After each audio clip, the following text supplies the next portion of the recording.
বর্ষবরণের শোভাযাত্রায় হাজারো মানুষের ঢল।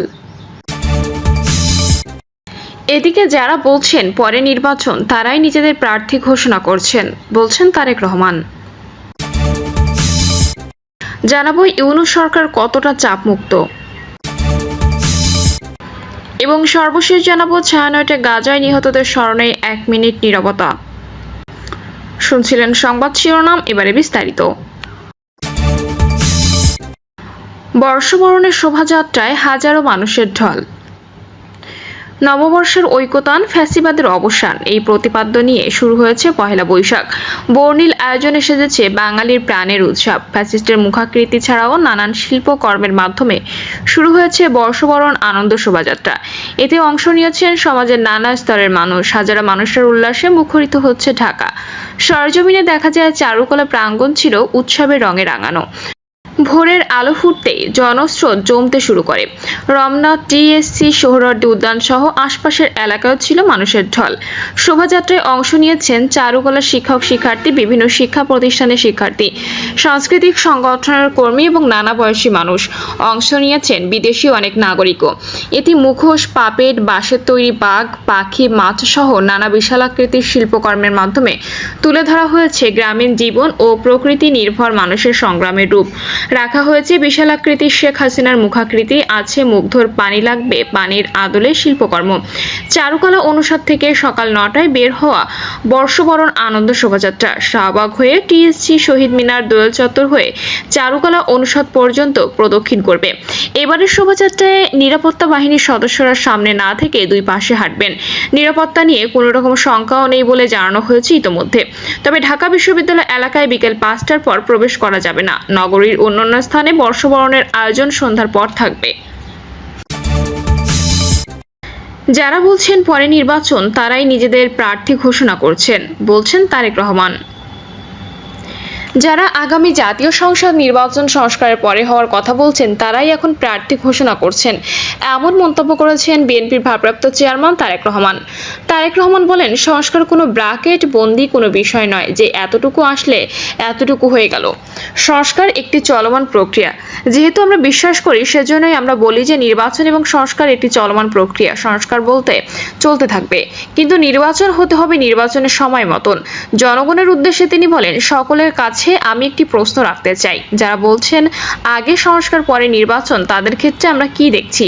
মুখে বলছেন পরে নির্বাচন, কিন্তু তারা তো গিয়ে ঠিকই বিভিন্ন জায়গায় নিজেদের প্রার্থী ঘোষণা করে বেড়াচ্ছেন। বিএনপি তো এটি করছে না। তিনি আরো বলেন, আমরা অনেকেই দেখছি বলছেন আগে সংস্কার পরে নির্বাচন, কিন্তু বাস্তবে তারা ঠিক তার বিপরীত কাজটি করছেন, যেটি বিএনপি কখনোই বলে না, বিএনপি করে না। বিএনপি তাই করে যা বিএনপি বলে, যা বিএনপি করে। দলটির ভারপ্রাপ্ত চেয়ারম্যান বলেন, বিএনপি তখনই সংস্কার প্রস্তাব দিয়েছে যখন বিএনপি চেয়ারপারসন খালেদা জিয়া ও দলের মহাসচিব থেকে শুরু করে হাজারো নেতাকর্মী জেলে বন্দী। যখন বিএনপির লাখ লাখ নেতাকর্মী ঘরবাড়ি ছাড়া, গায়েবী মামলার জর্জরিত, তখন বিএনপি সংস্কার প্রস্তাব দিয়েছে। আজ আমরা অনেক মানুষের মুখে শুনতে পাই সংস্কারের কথা। তাদের কতজন ব্যক্তি স্বৈরাচার শেখ হাসিনার রক্তচক্ষুকে উপেক্ষা করে সংস্কার কথা করার কথা সাহস করে বলতে পেরেছিলেন? তারা বিএনপি নেতাকর্মীর মতো কতগুলো মামলা খেয়েছেন, কতদিন অত্যাচারিত হয়েছেন, কতজনের ঘরবাড়ি ভাঙা হয়েছে, কতজনকে আদালতের বারান্দায় সপ্তাহে 7 দিন 5 দিন ঘুরঘুর করতে হয়েছে। তিনি আরো বলেন, বিএনপি কেন সংস্কারের কথা বলছে? কারণ বিএনপি অভিজ্ঞতা আছে। সেটি বিএনপি সরকারে থাক, বিএনপি বিরোধী দলে থাক, বিএনপি সকল সময় জনগণের সঙ্গে সম্পর্কিত হতে পারে।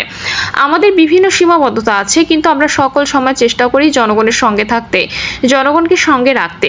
সে কারণেই আমরা কষ্টের সময়, নির্যাতনের সময় আমরা সংস্কারের কথা বলেছি।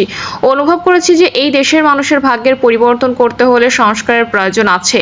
ক্ষেত্র বিশেষে বিভিন্নভাবে সংস্কারের প্রয়োজন আছে। আর যারা শুধুমাত্র নিজেদের স্বার্থে রাজনীতি করে থাকে, দলীয় স্বার্থে হোক বা ব্যক্তি স্বার্থে হোক রাজনীতি করে থাকে, তারাই মুখে একটা বলে, বাস্তবে কাজে তারা আরেকটা করে। তারেক রহমান বলেন, খালেদা জিয়া থেকে শুরু করে আমরা গ্রামের শেষ কমিটি অত্যাচার, নির্যাতিত অবস্থায় তারা সংস্কারের কথা বলছেন। আর আজকে যারা সংস্কারের কথা বলছে, বড় বড় জায়গায় বসে, এয়ার কন্ডিশনের ভিতরে বসে, বড় বড় দামি অফিসে বসে তারা সংস্কারের কথা বলছেন। আজকে যারা সংস্কারের কথা বলছেন, এরা সুবিধাপ্রাপ্ত হয়ে, অর্থাৎ সরকার তাদেরকে গাড়ি দিচ্ছে, তাদেরকে বেতন বোনাস ভাতা দিচ্ছে, তারপরে তারা বসে সংস্কারের কথা বলছেন। বিএনপি এসব সুবিধার মধ্যে থেকে সংস্কারের কথা বলেনি। বিএনপি যখন সংস্কারের কথা বলছে, তখন বিএনপি রাজপথে স্বৈরাচারের সঙ্গে যুদ্ধ করেছে, একদিকে আন্দোলন করেছে, আরেকদিকে বিএনপি দেশ গঠনের কথা চিন্তা করেছে। তিনি আরও বলেন, আমরা ফ্যামিলি কার্ড, ফার্মাস কার্ড নিয়ে আলোচনা করেছি। আমরা প্রাথমিক শিক্ষা ব্যাপারে কি করতে পারি, কি করব তা নিয়ে আলোচনা করেছি। আমাদের পরিবেশের ব্যাপারে একটি পরিকল্পনা আছে। আমাদের পরিকল্পনা আছে, কতটুকু সেটি সময় পরিস্থিতি প্রেক্ষাপট বলে দিবে। আমরা পরিবেশ, বাংলাদেশের এই পরিবেশের একটি অন্য বিষয়ে, সেটি হচ্ছে বৃক্ষরোপণ। আমাদের পরিকল্পনা আছে 5 বছরে 50 কোটি বৃক্ষরোপণ করা। সে ব্যাপারে আমরা কাজও করছি। ইউনূস সরকার কতটা চাপমুক্ত? 8 এপ্রিল অধ্যাপক মোহাম্মদ ইউনূসের নেতৃত্বাধীন অন্তর্বর্তী সরকার 8 মাস পার করল। ছাত্র জনতার অভ্যুত্থানে আওয়ামী লীগ সরকারের পতনের পর গত বছর 8 আগস্ট যখন অন্তর্বর্তী সরকার দায়িত্ব নেয়, তখন সর্বত্র বিশৃঙ্খল অবস্থা চলছিল। সেই অবস্থা থেকে গত 8 মাসে সরকার অর্থনৈতিক ক্ষেত্রে মোটামুটি শৃঙ্খলা ফিরিয়ে আনতে পেরেছে। সাধারণ মানুষের উদ্বেগ ছিল আইন শৃঙ্খলা পরিস্থিতি নিয়ে। আওয়ামী লীগ সরকার বিদায় নেওয়ার সঙ্গে সঙ্গে বিভিন্ন স্থানে বিক্ষুব্ধ জনতার সহিংস প্রতিক্রিয়া আমরা দেখি। একের পর এক মব ভায়োলেন্সের ঘটনা ঘটেছে, যার রেশ এখনো আছে। দ্বিতীয় উদ্বেগ ছিল নিত্যপণ্যের দামের ঊর্ধ্বগতি, আর্থিক খাতে বিশৃঙ্খলা, জনপ্রশাসনের অস্থিরতা। কয়েক মাস ধরে নিত্যপণ্যের দাম বেড়ে যাওয়ার পর গত রোজায় কিছুটা হলেও নিয়ন্ত্রণে এসেছে সরকার। এটা সাফল্যই বলতে হবে। অন্যদিকে জনপ্রশাসন শুরুতে যে অস্থিরতা চলছিল তাও কমে এসেছে। গত 8 মাসে নানা কারণে বেশ কিছু কারখানা বন্ধ হয়ে যাওয়ায় হাজার হাজার কর্মী চাকরি হারিয়েছেন। অর্থনীতিবিদদের মতে প্রতি বছর কর্মবাজারে 24 থেকে 25 লাখ তরুণ-তরুণী প্রবেশ করে, কিন্তু তাদের কাজের সংস্থান নেই। দেশের বিভিন্ন স্থানে যে ছিনতাই, ডাকাতি ও হানাহানির ঘটনা ঘটে চলেছে তার একটি বড় কারণ বেকারত্ব। এই মুহূর্তে সরকারের সামনে বড় চ্যালেঞ্জ হলো যুক্তরাষ্ট্রের 37% শুল্ক আরোপ ও ভারতের ট্রান্সশিপমেন্ট সুবিধা বাতিল। যুক্তরাষ্ট্রের শুল্ক 3 মাসের জন্য স্থগিত করেছেন প্রেসিডেন্ট ডোনাল্ড ট্রাম্প। এর সাময়িক সুবিধা আমরা পেতে পারি, কিন্তু স্থায়ী সমাধানের কথাই ভাবতে হবে আমাদের। ভারত ট্রান্সশিপমেন্ট সুবিধা প্রত্যাহার করায় আমাদের রপ্তানি, ব্যয় ও সময় দুটোই বাড়বে। বাণিজ্য উপদেষ্টা শেখ বশিরউদ্দিন নিজেদের ক্ষমতা বাড়ানোর উপর জোর দিয়েছেন, কিন্তু সেটা এখন সম্ভব নয়। আমাদের সক্ষমতা ছিল না বলেই ভারতীয় বন্দর দিয়ে পণ্য রপ্তানি করা হতো। ডেইলি স্টারের প্রতিবেদন থেকে জানা গেল, গত 15 মাসে ট্রান্সশিপমেন্টের মাধ্যমে ভারতীয় রুট ব্যবহার করে 36টি দেশে 462 মিলিয়ন মার্কিন ডলার মূল্যের পোশাক রপ্তানি করেছে বাংলাদেশ। মোট রপ্তানির পরিমাণ 34,900 টনের বেশি। 2020 সালে 29 জুন থেকে বাংলাদেশ এই সুবিধা পেয়ে আসছিল। এর আগেও নানা মহল থেকে অন্তর্বর্তী সরকারের আরও বেশি সময় ক্ষমতায় থাকা দরকার বলে প্রচার চালাচ্ছেন। এনসিপির একজন গুরুত্বপূর্ণ নেতা বলেছেন, তিনি চান মোহাম্মদ ইউনূস 5 বছর প্রধানমন্ত্রী হিসেবে ক্ষমতায় থাকুন, কিন্তু সেটি কিভাবে সম্ভব? তিনি তো এসেছেন একটি অবাধ ও সুষ্ঠু নির্বাচন করে নির্বাচিত প্রতিনিধিদের হাতে ক্ষমতা হস্তান্তর করতে। এ ধরনের কথাবার্তা বিভিন্ন সামাজিক যোগাযোগ মাধ্যমে প্রচারিত হলেও একজন উপদেষ্টার মুখেই প্রথম শুনলাম। রাস্তায় লোকজন সরকার সম্পর্কে আরো অনেক কিছু বলেন, সেটাও যেন স্বরাষ্ট্র উপদেষ্টা মনোযোগ দিয়ে শোনেন। সরকারের নানামুখী উদ্যোগ সত্ত্বেও রোহিঙ্গা সমস্যা সমাধানের সম্ভাবনা দেখা যাচ্ছে না।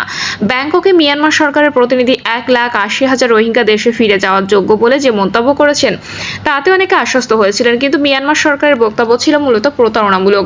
মিয়ানমার প্রতিনিধি বলেননি যে 1,80,000 রোহিঙ্গাকে তারা ফেরত নেবেন। কূটনীতিতে ফেরত নেওয়া আর ফেরতযোগ্য শব্দটার মধ্যে বিরাট ফারাক। এর আগেও মিয়ানমার কথা দিয়ে কথা রাখেনি, বরং গত 8 মাসে আরও লাখখানিক রোহিঙ্গা বাংলাদেশে অনুপ্রবেশ করেছে বলে নানা সূত্রে খবর পাওয়া গেছে। মূল কথা হলো যে রাখাইন প্রদেশ থেকে তারা বিতাড়িত হয়ে বাংলাদেশ এসেছে, সেখানে মিয়ানমার সরকারের কর্তৃত্ব নেই। বেশিরভাগ এলাকায় সেখানকার বিদ্রোহী আরাকান আর্মির দখলে।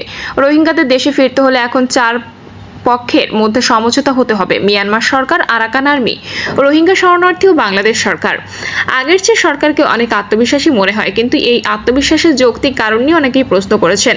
সমালোচকেরা মনে করেন রাজনৈতিক সরকারের মতো অন্তর্বর্তী সরকারও অনেক কিছু ফুলিয়ে ফাঁপিয়ে প্রচার করছে। প্রধান উপদেষ্টা চীন সফরের সহায়তার পর কোনো অঙ্গীকার পাওয়া যায়নি, যদিও বলা হচ্ছে চীন সফর অভূতপূর্ব সফল হয়েছে। আবার রাজনৈতিক দলগুলো বলছে সরকারকে সিদ্ধান্ত নিতে হবে। দুই পক্ষের এই দ্বৈরথ কিংবা অল্প সংস্কার না বেশি সংস্কারের দোলাচলে পড়ে নির্বাচন নিয়ে অনিশ্চয়তা তৈরি হোক, তা কেউ চায় না। প্রিয় দর্শক, এই ছিল এখনকার সর্বশেষ সংবাদ। আপডেট সব সংবাদ পেতে চ্যানেলটি সাবস্ক্রাইব করে বেল আইকনটি ক্লিক করে রাখুন।